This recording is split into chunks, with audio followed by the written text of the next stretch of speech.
Voilà mes amis, on se retrouve avec notre cher ami Monsieur Ababou. Ah c'est bien, il sourit. Voilà. Et donc, on rajoutera que pour pouvoir être un révolutionnaire dans ce monde, il faut être un fou. Voilà. Si on n'est pas fou, on ne peut pas être révolutionnaire. On va parler pendant peut-être 2 ou 3 cours de la guerre de Gog, qui se prépare malheureusement, je pense qu'elle sera dans notre génération. D'ailleurs, dans les journaux, c'est marqué que les Iraniens, les Perses, ont décidé d'attaquer Israël. Vous l'avez vu dans les journaux aussi. Ils ont décidé d'attaquer Israël avec le Hezbollah, le Hamas, etc. Et bon, on se prépare à des temps très difficiles. Et je voudrais expliquer la différence entre le Aleph et Gog, Gimel, Vav, Gimel. Je l'ai déjà expliqué il y a très longtemps dans un cours, mais c'est une chose très très importante. Le Aleph est la lettre de l'unité. Pourquoi? Le Yud d'en haut qui représente les 10 sphirotes d'en haut, le Yud d'en bas qui représente les 10 sphirotes d'en bas. On va en parler. On va parler, Chaim, de ça. D'accord. Et le Vav, qu'on appelle Vav Achibour, qui unit le monde d'en haut avec le monde d'en bas. Par contre, Gimel, qui a pour valeur numérique 3, il manque le 7. C'est quoi le 7? C'est la Malchut. Ça veut dire que Gog va tout faire pour empêcher la royauté de Dieu de se dévoiler dans ce monde. Absolument. Voilà, c'est ce qui a marqué d'ailleurs dans le Talmud, dans le Zohar. Ils vont attaquer Israël parce qu'ils savent que Israël a pour but de dévoiler Dieu dans ce monde et ils vont vouloir détruire Israël pour qu'il n'y ait plus aucun peuple qui puisse dévoiler Dieu dans ce monde. Je voudrais rajouter quelque chose de pas évident. Vous savez que Biden est un nom allemand.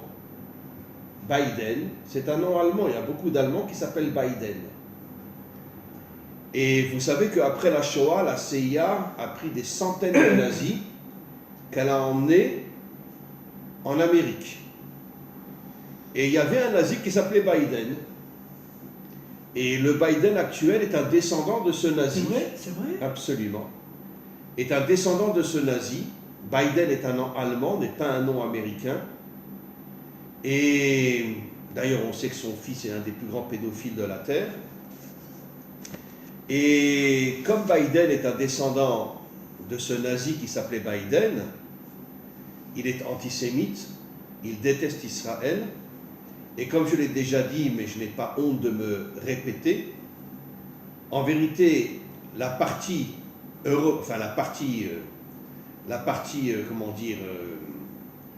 occidentale qui va s'allier avec les Iraniens qui sont les Perses, comme dit le Talmud, les Perses vont s'allier avec une partie du monde occidental, ça sera les dirigeants américains qui sont en train de tout préparer pour attaquer après Israël. Bien sûr, ils n'arriveront pas à détruire Israël parce que le Mashiach va se dévoiler pendant cette période-là.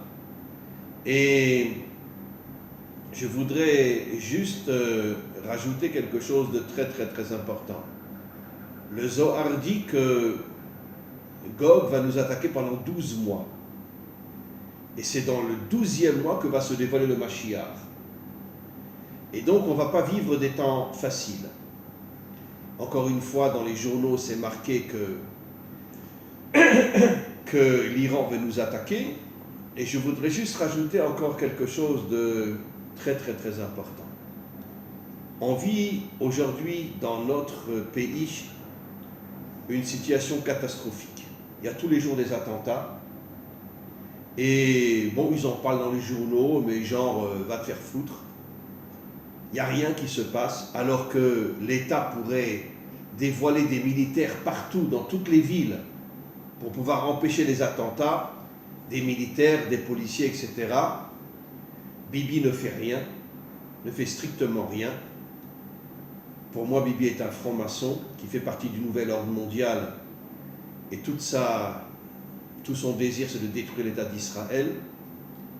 Et comme on le sait, le Zohar dit que juste avant la délivrance finale, juste avant la guerre de Gog, la majorité de ceux qui vivront en Israël seront du Erev Rav. La majorité. C'est eux qui vont faire venir les Iraniens, les Perses, avec une partie de l'Occident pour détruire Israël. Et comme le dit dans le livre, l'un des plus grands élèves du Gaon de Vilna, qui a appelé son livre Kol Hator, la voix de l'oiseau, Le Rav Sokolov. le Rav Sokolov. Pourquoi l'oiseau? Parce que l'oiseau est à la fois dans le monde d'en haut, il est dans le monde d'en bas. C'est l'unité entre le monde d'en haut et le monde d'en bas. Et le Rav Sokolov dit que la plus grande guerre de cette minorité d'Hébreux authentiques qui vont se battre contre leur propre peuple, contre le Erev Rav, il dit dans le Sefer Kol Hator que ça sera une guerre plus difficile encore que la guerre contre Esav et la guerre contre Ishmaël. Enfin, je ne dis pas Ishmaël, non. Ishmaël, non. Les descendants d'Ishmaël sont des gens extraordinaires. Je parle de tous les infiltrés qui se font passer pour des musulmans. Ce sont eux les terroristes qui n'arrêtent pas de tuer pratiquement tous les jours des juifs. Et notre gouvernement ne fait rien. Et encore une fois, il faut comprendre que tous les gouvernements font partie du nouvel ordre mondial. Je pense qu'ils vont s'associer avec Biden, qui est un nom allemand, pour pouvoir attaquer Israël. Et il faut qu'on soit fort, il faut qu'on puisse se réveiller et ne pas se laisser faire et attaquer tout le Erev Rav qui s'est infiltré dans notre peuple, comme d'ailleurs dans le peuple musulman. Les descendants d'Ishmaël sont très minoritaires, ils sont infiltrés par des millions de gens qui se font passer pour des sunnites. Ne parlons pas des chiites qui, eux, c'est la véritable catastrophe. Et même les sunnites, tous les terroristes ne sont pas des descendants d'Ishmaël. Et Bezrat Hashem, il y aura un jour l'unité entre Israël, Ishmaël et les Bnei Adam dans le monde entier. Et le Mashiach montrera cette armée, comme dit le Zohar, que la majorité des soldats dans l'armée du Mashiach ne seront pas des Juifs, car nous sommes très minoritaires. Et la majorité seront des Bnei Adam, des Ishmaélim, des Africains, des Asiatiques aussi qui sont des Bnei Adam. Et Bezrat Hashem, l'armée du Mashiach arrivera à combattre tous les méchants de ce monde, et à ce moment-là, il y aura l'unité totale dans ce monde. Amen. Chaim, d'abord merci. Je suis content de vous revoir. Excusez-moi, je tousse, je suis un peu malade. Je vous prie de bien vouloir m'excuser si j'ai des cannes de tout. Le thème de Gog et Magog ne peut être appréhendé que sur plusieurs séances. C'est un thème crucial, fondamental, surtout à notre époque. La guerre de Gog et Magog est une longue dynamique. C'est la résultante d'une très très longue histoire événementielle. D'ailleurs, excusez-moi de vous interrompre, le Rabbi de Lubavitch dit que la première guerre de Gog, c'était la guerre on va en parler. 1918, voilà. La deuxième guerre de Gog, voilà. 1938, exactement. Et la troisième sera en Israël. Exactement. Le Rav Wasserman, dans son livre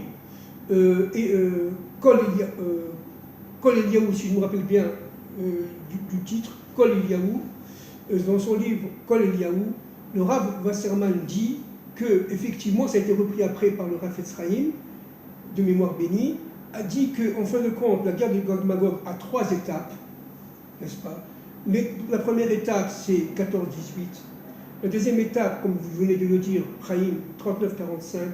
Et la troisième étape, aujourd'hui. Mais il précise que la troisième étape est infiniment plus intense que les 2 premières. Bien sûr.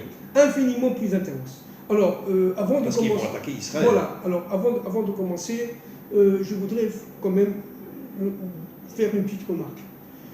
C'est vrai que ça fait peur. C'est vrai. On ne peut pas dire le contraire. Mais, il faut avoir l'imouna. Il faut avoir l'optimisme absolu. La confiance absolue en Dieu. La confiance absolue qui nous en Dieu. délivrera. Qui nous délivrera. Et il ne permettra pas à Israël d'être détruit. Vous savez ce que dit le Zohar. Et Bien ça a été sûr. repris par nos chachamim, par nos maîtres. Il dit qu'en fin de compte, les miracles de la sortie d'Égypte, les miracles Mordechai et de Esther à Purim ne sont rien par rapport au miracle que Bien nous allons sûr. vivre pendant la guerre de Gog et Magog. Absolument. Nous rentrons dans un temps miraculeux, absolument inouï. Donc, Absolument. il faut bien comprendre que d'un côté, ça va faire peur, mais pour ceux qui ont le regard suffisamment perçant, intérieur, suffisamment ouvert pour pouvoir comprendre les événements en leur profondeur, Oui. comprendront tout simplement que tout ça, c'est pour le bien. Ça va faire peur, il s'agit de l'accouchement de l'ère messianique, du Mashiach ben David, c'est pas rien. Finalement, la guerre de Gog, c'est le ventre qui va accoucher de Mashiach. Exactement. Il s'agit tout simplement d'un accouchement avec douleur, n'est-ce pas, avec forceps si vous voulez, et donc il va y avoir véritablement l'ouverture de la matrice, etc., avec le sang, etc., c'est sûr. Maintenant, encore une fois, soyons solidaires, soyons calmes malgré tout, soyons tout simplement optimistes parce que Dieu est derrière tout cela. C'est lui qui va combattre Gog. C'est pas Tsahal, c'est pas l'armée. Il faut bien comprendre. C'est lui et lui seul. C'est écrit dans le Zohar. L'armée du Mashiach sera l'outil de Dieu. Voilà. Il va utiliser certes les outils, mais c'est lui et lui seul qui est le maître de l'histoire et le maître de la guerre de Gog et Magog. Mais vous savez que le Talmud dit que quand il y aura la guerre de Gog pendant 12 mois jusqu'à ce que le Mashiach se dévoile, 2 tiers d'Israël va disparaître. C'est ça, nous allons en parler. 2 tiers d'Israël va disparaître. Nous allons en parler de et peut-être que ces 2 tiers, c'est le Hébreu. Voilà, c'est pour ça. Justement. Alors nous allons en parler, n'est-ce pas? Pour l'instant, vous me permettez, Chaim, Oui. de faire une introduction assez longue. Je vous en supplie, donnez-moi quelques minutes sans m'interrompre, parce que c'est très important. Je me réfère au livre de mon maître, le Ramchal, je vais le montrer, le Ramchal, dans son livre Adir Bamarom. C'est un livre qui est très peu connu, écrit en hébreu. Je ne crois pas qu'il a été traduit en français. Non, attendez. En page 117, 118, si je me rappelle bien, en page 117, 118, Adir Bamarom, je vais citer, à partir du livre de mon maître, d'un de mes maîtres actuels, n'est-ce pas, le Rav Shriki, d'accord, dans son livre Tikkun Olam, édition Auteur du Monde, pour ceux qui peuvent l'avoir, l'acquérir. C'est un très très grand livre parce que tout simplement il parle des rapports entre Israël et les nations à partir du Zohar, à partir du Harizal et à partir évidemment du Ramchal. Nous sommes dans les pages ici 86-87 de ce livre-là. Et regardez ce que dit, alors je vais me permettre de lire quelques lignes, pas plus parce que c'est très long et c'est très compliqué, et je vais essayer de commenter d'une manière extrêmement synthétique. Le Ramchal, dans son livre Adir Bamarom, dit la chose suivante. Après que les lettres Vav, on va expliquer, se furent rassemblées des 4 extrémités, selon le tétragramme Yud-Ke Vav-Ke, alors se forma la lettre Mem, finale, le Mem, qui fait allusion aux 40 jours de la réception de la Torah. Alors évidemment, on peut énormément continuer à citer parce que c'est très important tout ça, mais je n'ai pas tellement le temps. Je vais essayer de vous faire comprendre cela par rapport à la guerre de Gog et Magog. Nous sommes avant la création. Nous sommes avant la Bina. Nous sommes avant la Bria. Nous sommes dans le monde d'Atsilut. Et vous savez que dans le monde d'Atsilut, il y a 5 niveaux. D'accord ? Il y a les premiers niveaux qui sont absolument inaccessibles pour l'être humain. Absolument, Adam Arishon. Seul le Mashiach les atteindra. Voilà. Et la Yechida. Voilà. Et la Yechida, c'est l'unité. On est d'accord. C'est lui qui créera l'unité dans le monde. On est d'accord. L'être humain, Adam Arishon et Chava ont été créés à la 4e et 5e, au 4e, 5e niveau de la Hatzilut, pour vous dire. Mais avant a été créé les lettres de l'alphabet et les chiffres. Et regardez ce que dit le Ramchal là. Akadosh Baruch Hu, il a pris 4 vaves horizontaux Qui correspondent aux 4 mondes. qui correspondent aux 4 mondes. Le Vav, c'est l'unité. Exactement. Le vav, c'est l'homme. Hein? Il est né le 6e jour. Voilà. Puisque tout le travail de l'homme, c'est l'unité. Bien sûr. Ce qui est tout le contraire aujourd'hui, c'est l'uniformité. Bien sûr. Alors, il a créé 4 vaves. Il les a mis côte à côte sous la forme d'un carré. Vous voyez, ici, la forme d'un carré. Oui, absolument. D'accord, c'est pour ça que nous mettons les téphilines. Ok, carré, carré. Et les téphilines sont carrés. Voilà, ça forme un mème. La lettre mème. Mème de Gematria 40. 40. D'accord? D'où les 40 ans du désert et les 40 Ce ans. sont les 4 vaves. Voilà. Donc, n'oublions pas que chaque sphira contient 10 sphirotes. Voilà. Ça fait 40. C'est exactement ça. Alors bravo. Alors regardez. Le Ramchal, dans son livre Adib Amarom, de mémoire bénie, dit une chose extraordinaire. Le lévouche ça veut dire l'habit. L'habit. D'accord? Le lévouche, c'est lié à la lettre Vav. Les lettres Vav vont habiller le même. Suivez-moi bien, Chaim. D'accord? La lettre Vav, c'est-à-dire l'extériorité. L'extériorité vont former les nations. L'intériorité vont former Israël. Et les âmes d'Israël vont venir du même. Nous sommes avant la création. Ok? Que ce soit clair. Les nations viennent de la lettre Vav, suivez-moi bien, et Israël vient de la lettre Mem. Je tiens juste à préciser que l'extériorité, c'est la malchoute. Oui. Et j'ai déjà expliqué dans de nombreux cours que ceux qui vont dévoiler la malchoute de Dieu dans ce monde, les nations. Ce sont les Bnei Adam. Oui. Israël enverra la lumière aux Bnei Adam. Mais qui va dévoiler la royauté de Dieu dans ce monde? C'est précisément les descendants d'Adam et Ève qui ne sont pas juifs. Exactement. Alors, regardez, maintenant on va essayer d'avancer pas à pas pour comprendre la guerre de Gog et Magog. Oui. Nous sommes dans l'introduction. La lettre Vav, dit le Ramchal, est pourvue d'un chourouk. Un chourouk, c'est un point, une sorte de point, un tunnel si vous voulez, où devait passer le souffle divin pour pénétrer, regardez, pour pénétrer le même. Oui. Vous comprenez? Oui. Bien. Maintenant, la rétraction, le tzimtzum, la rétraction de Dieu par rapport à la Réchimu, a créé des voiles à l'intérieur de ce chourouk. Suivez-moi bien, s'il vous plaît. De ce tunnel. Et Amalek s'est réfugié à l'intérieur de ce tunnel. Pour empêcher le peuple de se dévoiler. Alors maintenant, ce qui s'est passé, c'est que, en fait, vous savez, Dieu a créé le monde avec 10 sphirotes. On le sait, n'est-ce pas? Il a créé les 10 sphirotes du bien, mais aussi... C'est-à-dire que le monde d'en bas, c'est 7 sphirotes, voilà. Et le monde d'en haut, 3 sphirotes. Oui, c'est ça, d'accord, bien sûr. Mais attendez, il y a les 10 sphirotes, on va prendre l'explication un peu autrement.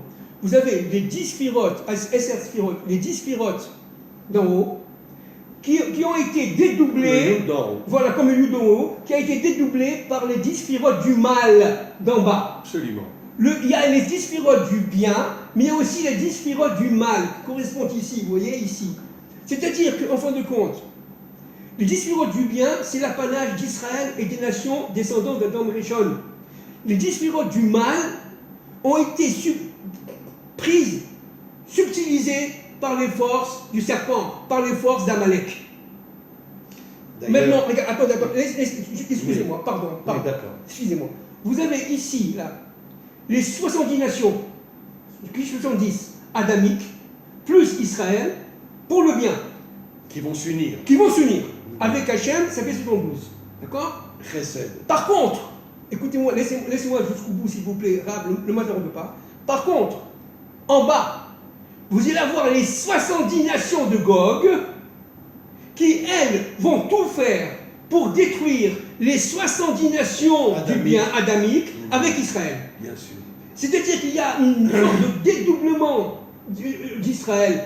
Israël devient ici, en dédoublement, Amalek, Réchid Goïm, et vous avez les nations qui deviennent aussi, en fin de compte, les nations d'en bas, les nations d'obscurité. C'est ça la base de la guerre de Gog et Magog. Il s'agit de détruire ces nations-là, de manière à faire refléter les nations du bien, c'est-à-dire Israël et les Adam. Je voulais juste rajouter, juste un instant, cher ami, que le mot Shoah... Vous êtes d'accord? Oui, je suis d'accord. Le mot Shoah a pour valeur numérique 312. 312, ça fait 6. L'homme a été créé le 6e jour. C'est ça. Et en vérité, tout le but des Allemands nazis était de s'attaquer pas seulement à Israël, après ils voulaient s'attaquer à tous les descendants des Bnei Adam dans le monde entier. Exactement. Parce qu'en vérité, ils veulent laisser un monde d'animaux, un monde de démons, pour qu'il n'y ait plus ni d'Israël, ni de Bnei Adam. C'est pour ça que la Shoah a pour valeur numérique 6, qui est la création de l'homme. Absolument. Il est né le 6e jour. Absolument. Absolument. C'est tout à fait juste. Le Midrash Tanhuma dit que Gog et Magog forment 70. Absolument. Gog 12, V 6, Gog, V, Magog, Magog 52. 52 plus 6, 58, plus 12, 70. Ça, c'est le Midrash Tanhuma. Donc 70 contre 70. Exactement. Les 70 nations, voilà. On pourrait dire de démons, c'est ça. Qui vont attaquer les 70 nations adamiques. C'est exactement ça. Et Israël. Et Israël. C'est exactement ça. Bravo. Israël étant Oragoïm, la lumière des nations. Le microcosme des nations. D'accord? Le microcosme des nations. Le microcosme des nations. Absolument. C'est-à-dire vous avez 70 plus Israël, plus Dieu, et contre cela... 72, c'est Chesed, la bonté. Voilà. Et contre cela, vous allez avoir les 70 nations de Gog et Magog. Absolument. Comprenez? Alors maintenant, pour continuer cette introduction, très important de comprendre que Gog se bat contre Dieu. Gog se bat contre Dieu. Absolument. Et il se bat contre son ustensile qui est Israël. Et il se bat. Et les nations adamiques. Et dans un premier temps contre Israël, parce que Israël c'est le côté masculin d'Adam. Et il se bat après dans le côté féminin des nations, de manière à ce que la malchoute, de manière à ce que les deux ne puissent pas former l'unité, que le couple Adam et Chava ne reviennent pas réparés. C'est ça la guerre de Gog et Magog. Maintenant, il est évident que la guerre de Gog et Magog est le fruit d'une dynamique de l'histoire absolument imperturbable, extrêmement longue. Alors on a dit tout à l'heure que le Rav Wasserman dit que déjà la guerre de 14-18 c'est une première étape. Alors pour comprendre ce qui va se passer. Et d'ailleurs à ce moment-là, les Juifs d'Allemagne étaient frères avec les Allemands. Ah oui. Ils ont attaqué et ils sont rentrés dans l'armée allemande. Ah oui. Et après, 20 ans après, c'est tout le contraire. Ah oui. Alors ce qui va se passer, ce qui s'est passé, c'est que pour pouvoir arriver à cette suprématie du mal et à cette guerre de Gog et Magog, il a fallu de très nombreuses étapes, sourdes, cachées, mais fondamentales. Je vais vous donner 2-3 exemples, parce qu'on peut rester vraiment des milliers d'heures. Un premier exemple. Au 19e siècle, ça c'est l'économiste que je suis qui parle, il y a eu un mouvement de concentration des entreprises, à tel point que, en fin de compte, la création monétaire a été subtilisée par quelques-uns déjà au 19e siècle. Oui, oui. Ils ont créé le dollar déjà au 19e siècle, de manière à pouvoir... Dollar, Gematria, Amalek. Oui, de manière à pouvoir confisquer au maximum la production. D'ailleurs, entre parenthèses, Karl Marx, qui était quand même, malgré que je ne suis pas d'accord avec lui, je ne suis pas marxiste, mais il n'empêche qu'il a dit des choses absolument fabuleuses. Des choses magnifiques. Absolument fabuleuses. Entre autres, la religion, c'est l'opium des peuples. Non, encore une fois, je vous l'ai dit, ce n'est pas Karl Marx qui a dit ça. Je vous l'ai dit 50 fois. Ah bon, je m'en rappelle plus. Non. Ah, mais lui, il a repris cette phrase-là. Oui, non, mais c'est pas Karl Marx. Le premier qui a dit ça, c'est un certain Babeuf, qui est très peu connu, que j'ai eu la chance d'étudier quand j'étais en doctorat. Un certain Babeuf, qui, bon, c'est très long, mais c'est lui qui a dit la religion et l'opium du peuple. Alors maintenant, regardez. Bon, on peut en parler de ça, on peut faire une émission même sur ça, mais c'est pas le lieu. Alors, ce qui est très intéressant de comprendre. Voilà qu'on se prenne un petit rachiche, non? Comme ça, on sera des religieux. Alors, ce qui est très intéressant de comprendre, c'est que cette conurbation de forces qui ont fait qu'on va dominer la production, de manière à dominer la consommation. Bien sûr. De créer dans un second temps, voilà, une économie de consommation. Et qu'est-ce qu'il a dit Karl Marx? À la fin des temps de l'histoire, quelques-uns capitalistes domineront l'ensemble de la classe. À l'époque, on disait prolétarienne. C'est ce qu'on voit aujourd'hui. On appelle en allemand le Lumpenprolétariat. Mais bien sûr. Bon, aujourd'hui, c'est un peu différent parce qu'aujourd'hui, la classe ouvrière n'existe pratiquement plus. Le prolétariat n'existe vraiment plus au sens marxiste. Bien sûr. Par contre, ce qui existe aujourd'hui, si vous voulez, c'est une masse plus ou moins endormie, plus ou moins difforme, qui a perdu son être intérieur, qui est complètement déshumanisé, dans l'extériorité, qui vit dans l'extériorité et qui est devenu un simple homo economicus. C'est-à-dire, comme disaient les économistes du XIXe siècle, vous voyez, ils mangent tant de grammes de beurre tous les jours, tant de grammes de viande, tant de grammes de sucre, etc. Je ne dis pas que tout a augmenté pour nous casser. Alors attendez, on va montrer. Alors, tout ça, ça vient déjà depuis au moins 200 ans. D'accord? Bon. Deuxième étape fondamentale, c'est la création de la Fed. La Fed a été créée en 1913. Et c'est pas pour rien que le Rav Wasserman, c'est en 1913 qu'il a écrit ce livre, le livre dont on l'a cité tout à l'heure, n'est-ce pas? Et en 1913, il a parlé de Gog et Magog. C'est pas pour rien.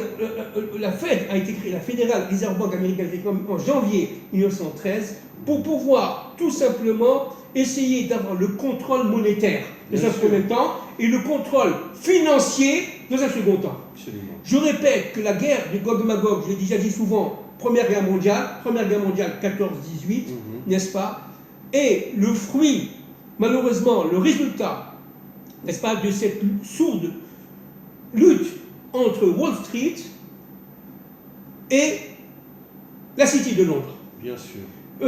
Qui c'est qui allait prendre, si vous voulez, le contrôle des marchés financiers mondiaux? C'est Wall Street. Attendez, dominé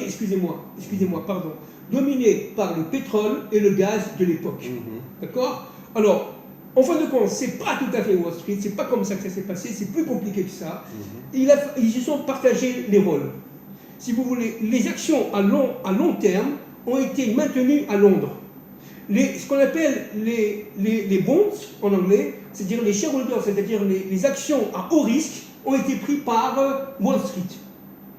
Ça, c'est après la Première Guerre mondiale. Mais la Première Guerre mondiale, évidemment, ce n'est pas la seule cause, mais c'est une cause fondamentale, n'est-ce pas? C'est que quelques-uns ont voulu entamer cette guerre pour pouvoir tout simplement prendre les puits de pétrole, prendre le gaz, Alors, qui était derrière les deux premières guerres? Alors, toujours ce complexe militaro-industriel, je ne donne pas de nom, n'est-ce pas? Nous sommes à cette époque-là, en Amérique, en 1910, l'Amérique était un pays en développement, je dis bien en développement, c'était rien par rapport à l'Angleterre, mais dès la fin de la Seconde Guerre mondiale, l'Amérique est sortie vainqueur et a commencé à prendre le dessus, comme aujourd'hui la Chine prend le dessus sur l'Amérique, a commencé à prendre le dessus sur l'ensemble du monde européen, et notamment l'Angleterre. Et à partir de ce moment-là, n'est-ce pas, le dollar va être utilisé comme une arme, j'allais dire presque d'agression, une arme de contrôle des marchés, de contrôle des banques centrales, de contrôle de l'or, de contrôle de la consommation. Et ils ont lancé, évidemment, troisième point très important, la culture, ce qu'on appelle en anglais le consumérisme, la culture de la consommation. C'est-à-dire qu'à partir des années 30, alors nous sommes effectivement dans le début du capitalisme de consommation, nous sommes au début de la société de consommation qui va recevoir en France et pas dans le monde entier la culture américaine, le rock après la Seconde Guerre mondiale, etc., etc. Mais entre-temps, il y a eu... Vous remarquerez que vous connaissez le programme The Voice. Oui. Que ce soit dans n'importe quel pays, ils chantent tous en anglais. Bien sûr. Bien sûr. Que ce soit l'Espagne, que ce soit la Chine, le Japon, etc., ils chantent tous en anglais. Bien sûr. Ça veut dire que l'anglais s'est imposé dans le monde bien entier. Sûr, bien sûr. Alors, quelqu'un comme Walt Disney, nous sommes dans les années 25 à peu près, 20, 25, 30, n'est-ce pas, a compris l'importance. Ça a été le moteur. Disney a été très antisémite. Il était antisémite, il faisait partie de la Ligue antisémite américaine avec Henry Ford, c'est pas le seul, n'est-ce pas? Il faisait partie, notamment avec, je ne veux pas rentrer dans les détails, la famille Roosevelt, elle n'était pas loin non plus, entre parenthèses. Et donc, ce qu'il faut comprendre, très important, c'est que ça a été des instruments de pénétration culturelle de manière à créer ce fameux Homo economicus, mais américanisé. Il s'agit d'un instrument de domination absolue par des chanteurs comme évidemment Elvis Presley, etc., qui fait que, entre parenthèses, moi j'étais un musicien, je suis toujours un musicien et j'adore le blues, et j'adore le rock, attention, je ne critique pas. Mais au niveau des cultures, il y a eu la mainmise, tout ça par les films, n'est-ce pas, et par le théâtre et par la télévision, la mainmise d'une certaine culture occidentale américanisée, qui fait que, en fin de compte, la guerre de Gog et Magog a pris tout simplement ses points de repère. Bien sûr. Le troisième stade très important, le lendemain de la Seconde Guerre mondiale. Alors évidemment, il y a eu la Shoah, avant-hier c'était le Yom HaShoah, évidemment il n'y a rien à dire, c'est le silence, on comprendra avec le Mashiach, c'est quelque chose d'absolument fou, inhumain. J'ai dit dans un cours que l'une des raisons cachées, profondes, intérieures de la Shoah, c'est parce que Dieu voulait récupérer les 9 millions qui sont morts dans les camps pour préparer le retour d'Israël sur sa terre et empêcher la destruction de la terre d'Israël.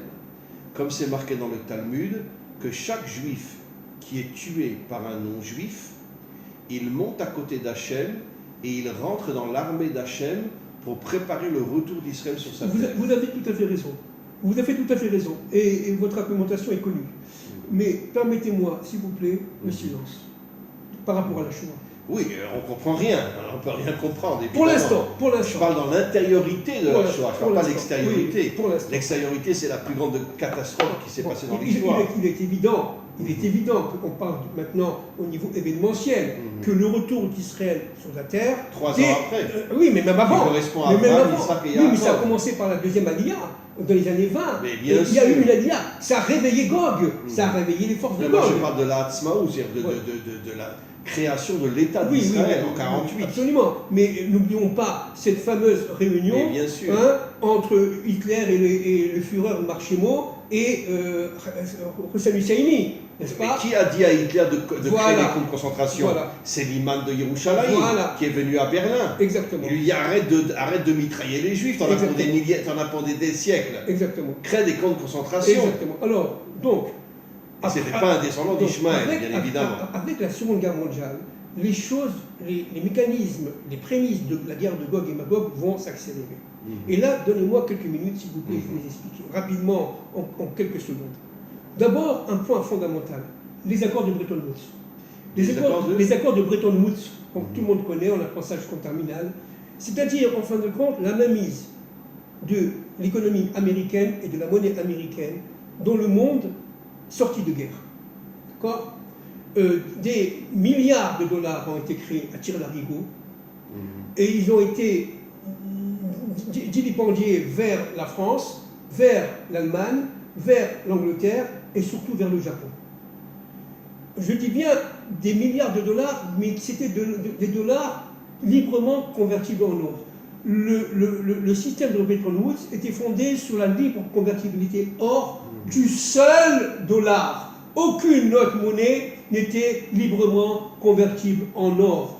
Entre 1945 et 1971, pour pouvoir acheter de l'or, un Français devait passer par le change or par rapport au franc et par rapport au dollar. Ça veut dire qu'il avait des francs, il achetait des dollars, et avec le dollar, il achetait de l'or. C'est-à-dire que le dollar, c'était une monnaie étalon, une monnaie internationale qui faisait écran entre l'Amérique et le reste du monde. C'était une arme absolue. Il y avait une deuxième arme absolue fondamentale, c'est le blé. C'est-à-dire, aujourd'hui, d'où la guerre en Ukraine, entre parenthèses. L'Ukraine étant un des pays premiers producteurs de blé dans le monde, entre parenthèses. Le blé a été considéré par certaines élites, notamment occidentales et notamment américaines, comme étant une arme pour contrôler notamment les pays en développement. L'Afrique, l'Asie et l'Amérique du Sud. Ils ont piqué toutes les richesses du monde entier. Exactement. Alors, et qui est derrière la guerre entre les Russes et les Ukrainiens? C'est les dirigeants américains. Exactement. Alors, ce qui s'est passé, c'est qu'à partir des années 60, ce qu'on appelait en France les 30 Glorieuses, il y a eu une sorte de société de crédit qui a été mise. Cette société de crédit a été tout simplement a eu un but de donner un pouvoir d'achat aux consommateurs européens, notamment français, de manière à pouvoir consommer, entre parenthèses, des produits qui, de plus en plus, d'une manière cachée, étaient produits par les Américains, parce que les Américains commençaient à acheter déjà à cette époque-là les grandes firmes européennes, et notamment les firmes françaises. Évidemment. D'ailleurs, j'avais vu une fois à Paris, je l'ai déjà dit 1000 fois, un film qui s'appelle Goliath, par Lelouch, où il explique que toutes les grandes firmes pharmaceutiques empoisonnent tous les aliments aujourd'hui. C'est ça. Alors, c'est ça. Il a eu le courage de révéler des choses pareilles.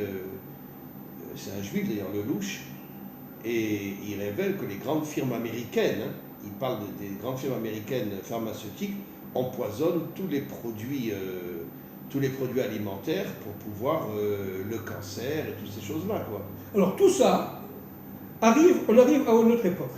Encore une fois, nous sommes dans les prémices de la guerre de Gog et Magog. Pour comprendre que la guerre de Gog et Magog est certes un événement surprenant, personne ne s'y attendait, c'est vrai, mais seulement pour ceux qui ont le regard un peu pointu, comprennent qu'elle a été préparée depuis avant 14-18, n'est-ce pas? Avant la Première Guerre mondiale. Mais bien sûr. Et en fin de compte, année après année, le mal s'est renforcé pour essayer de prendre le pouvoir à Dieu. Aujourd'hui, avec évidemment... Excusez-moi de vous interrompre, mais à mon avis, la raison pour laquelle l'ONU a voté le retour d'Israël sur sa terre, c'est pour préparer la guerre de Gog. Oui, bien sûr, absolument. Puisque la guerre de Gog sera sur la terre d'Israël. L'ONU fera partie des ennemis d'Israël. Mais évidemment. L'ONU fait partie de Gog. C'est la pire corruption qui existe sur terre, voilà. l'ONU. Voilà. L'ONU fait partie de Gog. C'est terminé, on en parlera. On en parlera les prochaines fois. Maintenant, nous sommes toujours dans les prémices, hein. Nous sommes dans cette introduction. Maintenant, le but actuel depuis les 20-30 dernières années a été d'accélérer un programme qui est un programme, si vous voulez, de déshumanisation du monde. Mais évidemment. De manière le transformer en animaux. De manière à empêcher les forces du bien à détruire les forces du nations. Voilà. D'ailleurs, vous savez qu'il y a, comment on appelle ça, il y a quelque chose de pas normal dans la création. Les animaux ont été créés le 6e jour, le 5e jour et le 6e jour. Et le Zohar dit que les animaux qui ont été créés le 6e jour, c'est la majorité de la population qui est animale. Mais ils n'ont pas de forme humaine. Ils n'ont pas de neshama. Ils n'ont pas de neshama. Ils n'ont pas de neshama, c'est ça. D'accord. Et qu'est-ce que veut Gog? C'est ça. Il veut enlever Israël, les Bnei Adam, pour qu'il n'y ait que des animaux sur terre. Exactement. C'est ce qu'on. Alors, et les dirigeants seront des démons. Exactement. Alors le programme est très avancé. Hein. Je vous rappelle, Chaim, que dans les semaines qui passées et dans les semaines qui vont suivre, nous allons évidemment, le monde dort complètement, le monde ne voit rien, malheureusement. 99% des gens ne vont pas comprendre ce qui va se passer. Ils vont créer une monnaie internationale, une monnaie mondiale. D'accord? Mais sur les cartes. Sur les cartes. Et tout celui qui n'est pas d'accord avec le système, bien sûr, on lui bloque sa carte. Bien sûr, et nous sommes là dans tout simplement quelque chose de rusé, de fabuleusement démoniaque, qui fait qu'en fin de compte, on va perdre notre liberté d'achat et de consommation et d'investissement en tant qu'être économique et être social. Alors on mangera des noyaux d'olive. Alors attendez, ça ne se fera pas. Parce que tout simplement, écoutez, je répète ce que j'ai dit de nombreuses fois. Le Ramchal, dans son livre Adim Amarom, je reviens, dit une chose fondamentale. Akadosh Baruch Hu n'interviendra directement lorsque le monde sera au bord de son explosion, absolument, de sa destruction. C'est là que le Mashiach se dévoilera. C'est là que le Mashiach, voilà, pendant la guerre de Gog et Magog, et c'est à ce moment-là que Dieu interviendra. Donc tout le plan satanique ne se fera pas. Non, absolument pas. Ne se fera pas. Mais comme nous sommes, voilà. Mais comme nous sommes actuellement dans les prémices de cette guerre de Gog et Magog, alors donc des transgenres, on va détruire les familles, on va détruire, si vous voulez, c'est ce qu'ils font aujourd'hui. C'est ce qu'on fait aujourd'hui. D'accord? En Israël, tu n'as pas une ville où il n'y a pas des drapeaux homo sur les fenêtres. C'est ça. Alors évidemment, nous vivons Sodome et Gomorrhe, nous vivons évidemment le monde de Nimrod avec Babel, Mais bien sûr. avec le grand mélange, les étrangers qui rentrent, l'immigration, qui Mais rentrent 1 million de Russes, de manière... dont 90% sont des Il catholiques. n'y a pas qu'Israël, pendant la France, pendant tout le monde en Évidemment. général, y compris l'Amérique, qui est submergée par les J'ai fait Sud-Américains. récemment un séminaire à Bruxelles et les Belges m'ont dit que 50% de la population bruxelloise est musulmane. Alors nous vivons actuellement, c'est vrai, Et pas des descendants d'Ishmaël. Hein. alors nous vivons actuellement, si vous voulez, la conurbation de ces trois forces, les forces de Sodome et Gomorrhe, liées directement à l'homosexualité et au transgenre. Bien sûr. Deuxièmement, nous avons les forces de Babel, qui sont liées directement au grand mélange, et notamment au fait que Dieu n'est pas maître de ce monde, dit Nimrod. Bien sûr. Et troisièmement, vous avez évidemment le monde du Maboul, c'est-à-dire véritablement où les gens allaient avec les animaux. C'est-à-dire véritablement, et malheureusement, nous sommes dans une période où les trois phénomènes coexistent. Et je suis persuadé que viendra un moment où il y aura des manifestations plus d'homos et plus de lesbiennes, mais des hommes avec des animaux. Mais ça a commencé en Espagne. L'Espagne a été le premier pays qui a accepté, qui a autorisé officiellement Absolument. la zoophilie. Absolument. Et l'Allemagne aussi, entre parenthèses, L'Allemagne, ça fait longtemps, mais c'était caché. c'était caché. Donc, nous sommes là, à la veille de cette guerre de Gog et Magog. Tout est préparé. Le but, je répète, c'est que les forces du mal prennent le pouvoir dans le monde entier, de manière à esclavagiser l'homme, à le rendre tout simplement déshumanisé. Le rendre esclave. Le rendre Au esclave. service des grandes puissances.